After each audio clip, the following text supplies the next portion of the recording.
वाराणसी। आखिरकार वाराणसी का नाम वाराणसी कैसे पड़ा?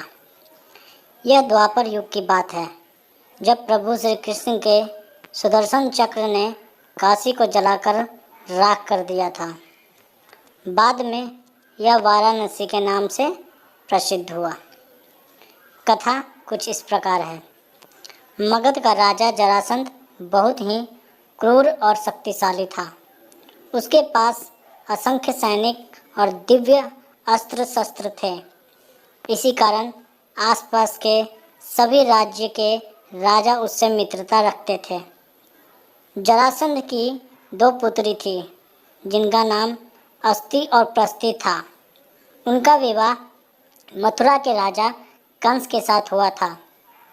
कंस बहुत ही पापी और अत्याचारी राजा था। कंस अपनी प्रजा पर बहुत ही अत्याचार किया करता था। मथुरा की प्रजा को कंस के अत्याचारों से बचाने के लिए भगवान श्री कृष्ण ने उनका वध कर दिया। जब जरासंध ने अपने दामाद की मृत्यु की खबर सुनी तो वो बहुत क्रोधित हो उठा और प्रतिशोध की ज्वाला में जलते हुए उसने कई बार मथुरा पर आक्रमण किया, पर हर बार श्री कृष्ण जरासंध को पराजित कर जीवित छोड़ देते थे। एक बार जरासंध कलिंगराज पौंड्रक और काशीराज के साथ मिलकर मथुरा पर आक्रमण किया, पर श्री कृष्ण ने उन्हें भी पराजित कर दिया। पौंड्रक और काशीराज श्री कृष्ण के हाथों मारे गए, परंतु जरासंध वहाँ से भाग खड़ा हुआ। काशीराज के मृत्यु उपरांत उसका पुत्र काशीराज बना और उसने श्री कृष्ण से बदला लेने का निश्चय किया। वह श्री कृष्ण की शक्ति को जानता था, इसलिए उसने कठिन तपस्या कर भगवान शिव को प्रसन्न किया और श्री कृष्ण को समाप्त करने का वर मांगा। भोलेनाथ ने उसके बात को टालते हुए कोई दूसरा वर मांगने को कहा, पर वह अपनी मांग पर अड़ा रहा। जब काशीराज नहीं माना, तब शिवजी ने मंत्रों से एक भयंकर कृत्या बनाकर उसे देते हुए बोले, वत्स, तुम इस कृत्या को जिस दिशा में जाने का आदेश दोगे, यह उसी दिशा में स्थित राज्य को जलाकर राख कर देगी। लेकिन ध्यान रखना, इसका प्रयोग कभी भी किसी ब्राह्मण भक्त पर मत करना, नहीं तो इसका प्रभाव निष्फल हो जाएगा। यह कहकर भगवान शिव चले गए। इधर प्रभु श्री कृष्ण दुष्ट कालेवन का वध करने के बाद सभी मथुरा वासियों को लेकर द्वारिका आ गए थे।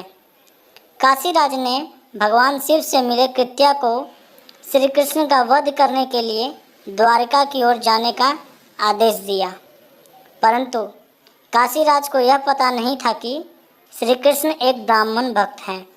इसलिए कृत्या द्वारिका पहुंचकर भी श्री कृष्ण का कुछ अहित न कर पाई।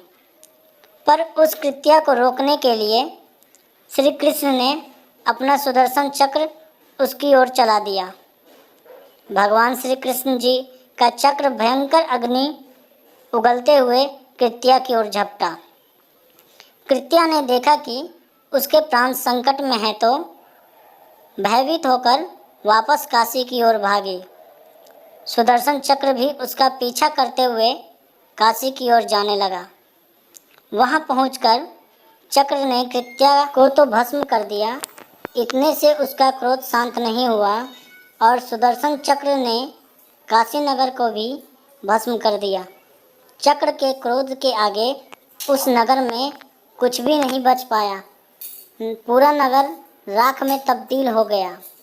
सुदर्शन चक्र काशी को भस्म कर वापस द्वारिका श्री कृष्ण के पास लौट गया। कुछ समय पश्चात में वारा और असी नामक 2 नदियां बहती थीं।